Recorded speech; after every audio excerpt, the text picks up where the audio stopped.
Fresh Tracks is a very unique title, one that's a little hard to categorize. It's an interesting mix of genres and mechanics, maybe best described as a kind of action-rhythm-roguelite hybrid. Gameplay consists of your player character, Sky, skiing forward through all sorts of different locales, be they natural and scenic, or abstract and chaotic. You're tasked with avoiding obstacles and collecting various pickups by switching lanes, jumping, crouching, leaning side to side, and using your sword to slash through enemies and objects.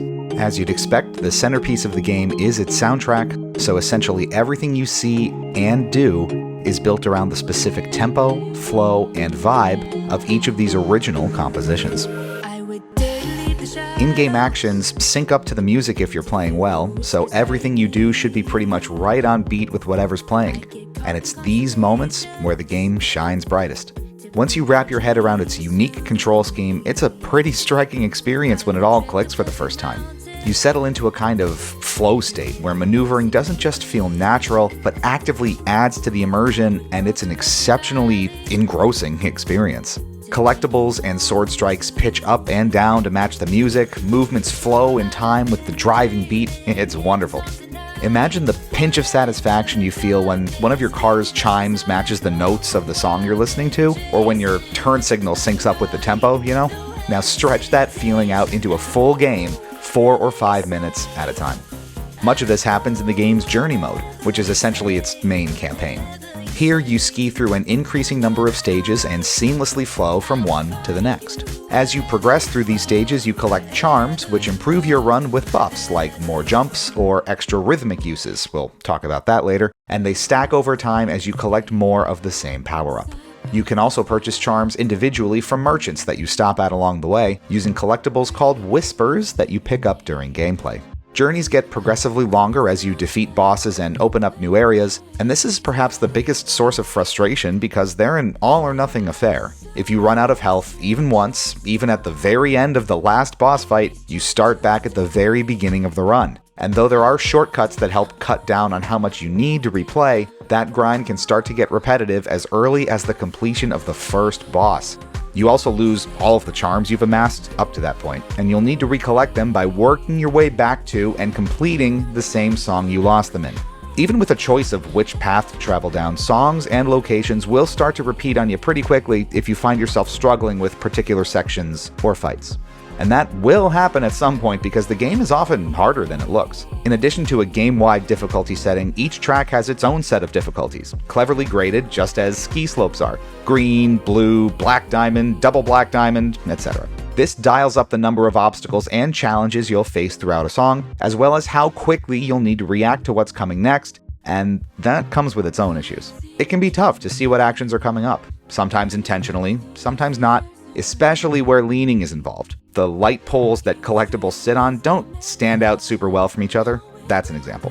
As you'd expect, latency and input devices do factor in here as well. The game strongly recommends that you play with a controller, advice we definitely agree with. PC players should know that mouse and keyboard is not the preferable option here, and if you play with a wireless headset or any other less direct form of audio output, you're gonna have a bad time. Even with the right setup and even on lower difficulties, Journey Mode often forces you into very challenging scenarios and sections where it's easy to get disoriented, especially in the mandatory boss fights, and when failure in these unexpectedly hard moments sends you all the way back to the beginning, well, we all know how that feels. This does happen in rhythm games. If you get thrown off, it's often tough to immediately get back on track, so maybe it's not a totally unexpected situation.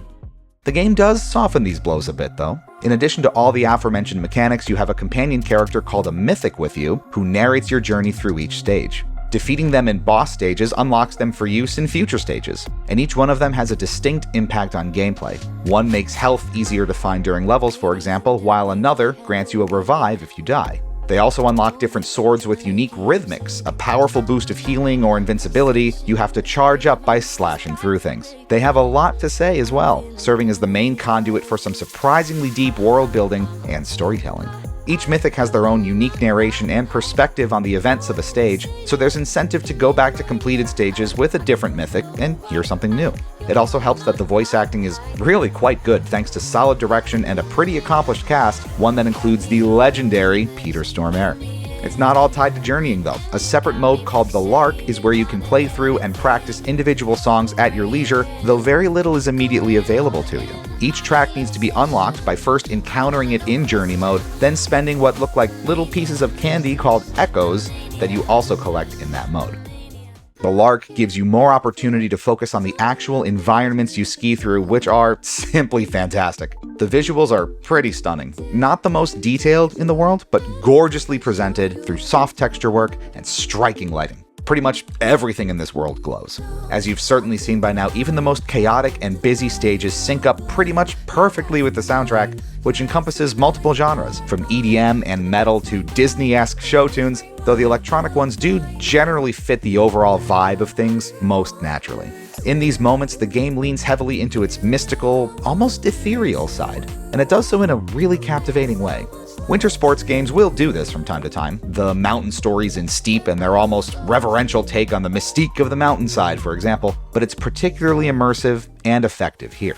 And that immersiveness is what really makes Fresh Tracks worth your time. It does take a lot of coordination to play the game well, and more fully remappable controls may have helped with that, but once its disparate elements come together, there's very little out there that offers a comparable experience. And there's ample potential to build on this with new songs and DLC down the road, should developer Buffalo decide to go that route.